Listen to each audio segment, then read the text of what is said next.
Namaste everyone. I am Dr. Jayashree Om and today is a very special day.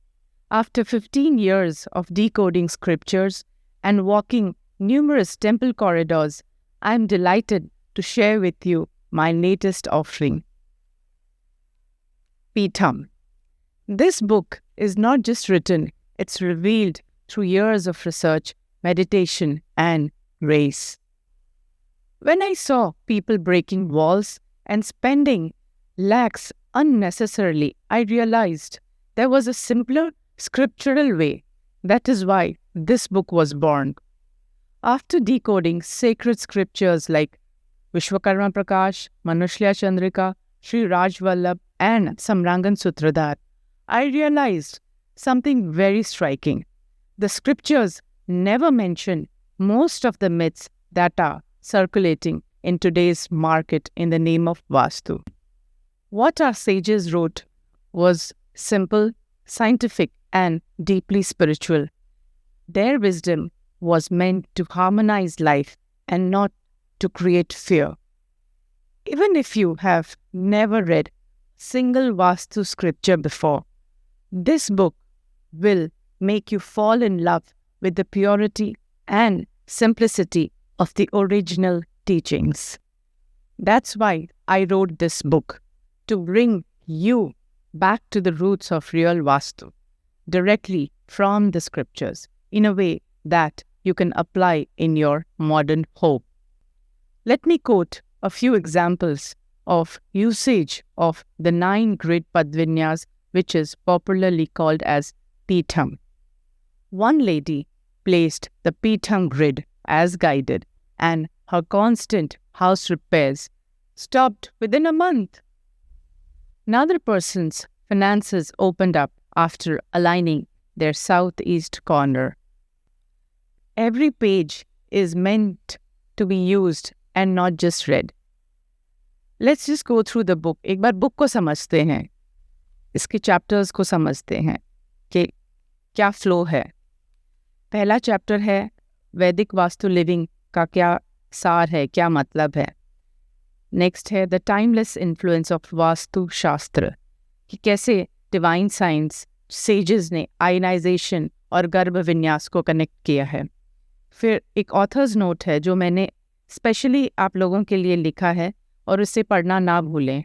Preface में मैंने थोड़े साल में बताया है कि कैसे जो रिसर्च है, साइंटिफिक रिसर्च है, वो कैसे अपना जो डिकोड करती है सराउंडिंग को.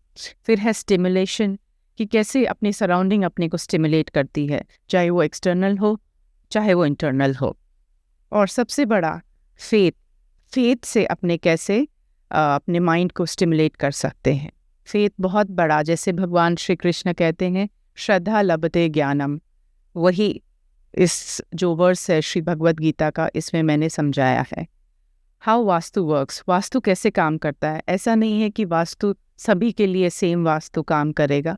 Every individual is unique, every person is unique, सबके लिए अलग वास्तु होता है. इसीलिए सेजेस ने इतने सारे ग्रंथ लिखे गए, और ऑब्वियसली इतने सारे ग्रंथ आप लोगों से नहीं पढ़ पाएंगे, आप लोग नहीं समझ पाएंगे, इसीलिए इस बुक को सिंप्लीफाई किया गया है. उसके बाद है 3 टाइप्स ऑफ वास्तु, जैसे कि स्थिर वास्तु, चर वास्तु और दैनिक वास्तु. स्थिर वास्तु हो गया जहाँ अपने जो आर्किटेक्चर प्रिंसिपल्स है नया घर बनाने के लिए जो अपने यूज़ करते हैं. चर वास्तु है जो अपने ईयरली या अपने घर में थोड़े क्वार्टरली चेंजेस ला सकते हैं. और दैनिक वास्तु है जो डेली अपने को वास्तु करना है. ऐसा नहीं है एक बार वास्तु कंसल्टेंट ने वास्तु कर दिया तो अपनी लाइफ स्मूथ हो गई. हमें डेली रूप में वास्तु को अपने घर में यूज़ करना होता है, जैसे कि दिया बत्ती करना, इंसेंस स्टिक्स जलाना, ये सब दैनिक वास्तु का है. फिर आता है light and air flow, clutter management, ये सारे daily vastu for existing homes के लिए, जैसे अपने को क्या करना है डेली में वास्तु, वो मैंने थोड़ा सार में बताया. जैसे कि लाइटिंग एंड एयर फ्लो होना चाहिए, क्लटर मैनेजमेंट होना चाहिए, घर में बिल्कुल भी कचरा नहीं होना चाहिए. Plans for positive energy, mirrors हैं, मिरर को कैसे रखना है, क्या रिफ्लेक्शन होना चाहिए. और मिरर वास्तु जो हमारे ग्रंथ है वो मिरर्स को बारे में क्या कहते हैं वो मैंने समझाया है. कलर्स एंड ये जो डेकोरेशन है कैसे होनी चाहिए, कौन सा कलर कहाँ होना चाहिए, और वाटर एलिमेंट किस तरफ होना चाहिए। फिर है चर वास्तु फॉर एग्जिस्टिंग स्पेसेस। इसमें मैंने एंट्रेंसेस, सीक्रेट किचन कहाँ है, बेड बहुत ज़रूरी है बिकॉज अपने 1/3 of our life we spend on the bed, इसीलिए बेड की एनर्जी बहुत इंपॉर्टेंट है। फिर अल्टीमेटली सारा अपने जो भाग दौड़ लाइफ में चल रही है वो सारा एक ही रीज़न से है कि अपने अपने परमात्मा से मिल सकें। उसके लिए मैंने sacred temple within the home, घर में मंदिर कैसा होना चाहिए उसके बारे में लिखा है। और टॉयलेट को लेके बहुत सारे मिथ्स हैं, वो मैंने काफ़ी इस हद तक इसमें क्लियर किया है। फिर है कॉमन स्पेसेस, स्टेयरकेस, लिफ्ट, इन सब का वास्तु क्या होना चाहिए वो भी मैंने स्क्रिप्चर के संदर्भ में लिखा है। और जैसे practical wisdom over structural change करने का इतना डिटेल में नहीं है ग्रंथों में, उसका प्रैक्टिकल एस्पेक्ट क्या है वो मैंने बताया है। अब पदविन्यास नया कंस्ट्रक्शन के लिए अलग होता है और जो एग्जिस्टिंग होम है उनके लिए अलग होता है, इसीलिए पीठम पदविन्यास यानी कि 9 ग्रिड पदविन्यास जो एग्जिस्टिंग होम के लिए है उसके अंडर, जैसे भगवान ने विश्वकर्मा जी ने बताए हैं कि दिक्पाल को अपने यूज़ कर सकते हैं। उनके अलग अलग शेप्स होते हैं, मेटल्स होता है अलग अलग डायरेक्शन का, प्लैनेट्स होते हैं, जैसे कि ईस्ट में अपने कहते हैं कि सूर्य भगवान जो हैं वो रहते हैं, साउथ ईस्ट में अपने शुक्राचार्य हैं वो रहते हैं। ऐसे एक एक प्लैनेट का मैंने डिटेल में डायरेक्शन वाइज दिया है, और डायरेक्शन वाइज आपको कैसे वास्तु करना है वो मैंने इसमें डिटेल में बताया है। और श्री चक्र यानी कि जो श्री यंत्र है उसका अपने कैसे यूज़ कर सकते हैं, जैसे साधना टैबलेट है, साधना ऐप यूज़ करके अपने अपने घर को कैसे वास्तु से स्ट्रेंथन कर सकते हैं, अपने माइंड को कैसे स्ट्रेंथन कर सकते हैं वो मैंने इसमें बताया है। आयादी के थ्रू अपने वास्तु कैसे करें अपने एग्जिस्टिंग होम का वो बताया है। और quick guide to directional remedies यानी कि ईस्ट डायरेक्शन में आप जैसे घोड़े का पोस्टर है वो लगा सकते हैं, साउथ ईस्ट में गौ माया है डायमंड के साथ वो लगा सकते हैं, साउथ में जैसे एक पोस्टर है जो मैंने निकाला है जिसमें मंगल और दंड है, वो स्ट्रेंथन अपने आप को स्ट्रेंथन करने के लिए, जैसे कि स्पेशली ऑफिसर्स होते हैं उसके कैबिन्स में लगाने के लिए ये पोस्टर का पूरा डिटेल में बताया है।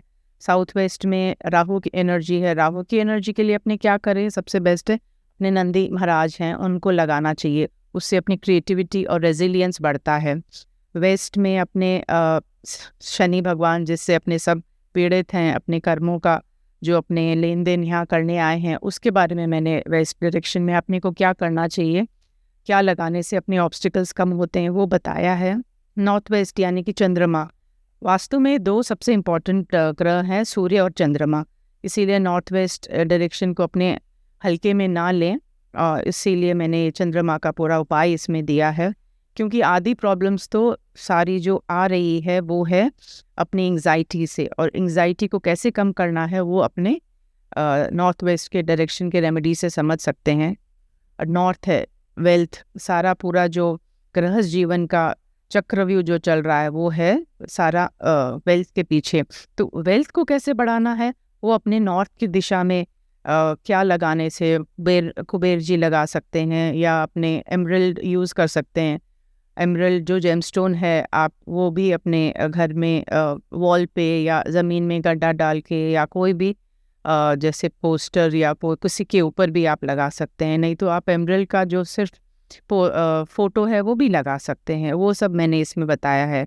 नॉर्थ ईस्ट की दिशा यानी कि सबसे जो अभी लोगों में भय है जो कि ये है कि नॉर्थ ईस्ट में टॉयलेट होने से ये बीमारी होती है वो बीमारी, ऐसा कुछ ग्रंथों में नहीं लिखा है। नॉर्थ ईस्ट का सबसे सिंपल उपाय है वो है कि आप अपना घर में एक मोर या पानी का एक पोस्टर या ऐसा फ़ोटो अपने नॉर्थ ईस्ट में लगाने से जो नॉर्थ ईस्ट को अपने एनर्जाइज कर सकते हैं, वो सारी मैंने इसमें रेमेडी बताई है। और इन रेमेडीज़ को कैसे यूज़ करना है वो भी पूरा बताया है, हाउ टू यूज़ रेमेडीज़ में। और क्लोजिंग नोट है, हिस्टोरिकल एविडेंसेस है जिसमें कि मैंने बताया है कि जो इजिप्शियंस थे वो भी पूरा जैसे ओरिएंटेशन फॉलो करते थे। और एंशिएंट कॉम्पस है, अपने जैसे शंकु यूज़ कर रहे हैं वैसे इजिप्शियंस और भी जो कल्चर्स हैं वो भी अपने अपने कॉम्पस यूज़ करते थे, उसका मैंने थोड़ा सा विवरण दिया है। और एक हार्टफेल्ट ग्रैटिट्यूड है और जर्नल रिफ्लेक्शन है। डेफिनेटली आपको अपने डेली का क्या रिफ्लेक्शन करना चाहिए। और एक टिक टैक टू गेम जैसा ही मैंने एक गेम बनाया है, इसका शॉर्ट फॉर्म दिया है विड वैग वा। और इस गेम के द्वारा आप पूरा अपना घर का वास्तु कैसे करें वो भी मैंने इसमें पूरा सार में बताया है। बाकी उस गेम के बारे में और भी अपने डिटेल में बाद में समझेंगे। Pitham is designed for modern homes, apartments, offices, industries, factories, and not just temples. You don't need to break or rebuild. These remedies work with what you already have. If you're a homemaker, architect, interior designer, or simply someone who's curious about how Vastu shapes your life, this book, Pitham, will help you harmonize your space and yourself. Let's go deeper into the Pitham to know the Vastu principles that will transform your space. This is chapter The Pitham Padvinyas. Simplified Padvinyas for existing homes. For homes that are already built, Vastu offers a beautiful, simple adaptation of traditional directional energies. Here we divide the plot or the space or any room into 3 by 3 lines, creating 9 equal squares, a concise padvinyas perfectly suited to existing spaces. 9 grid method carries the same core energy in a more concentrated form, allowing the Brahmastan to remain the heart of vibration while keeping the process clear and manageable. Because the layout is straightforward, the mind stays calm and focused, avoiding the confusion that can arise from overly complex calculations. And as every sage reminds us, Vastu thrives in simplicity. When the intent is pure and the center is honored, results unfold with even greater clarity and strength. I dedicate this book, Pitham, to my father-in-law, Sri Navratan Lalji Borad, who has been more than a father figure to me. His love, wisdom, and blessing will forever remain with me. I would like to offer this book at the feet of my Guru Om Swamiji and the lineage of Vastu Rishi. If you've ever resonated with my journey, I invite you to read, apply, and share the wisdom. You can order Pitham exclusively from my website, VedicVastuLiving.com.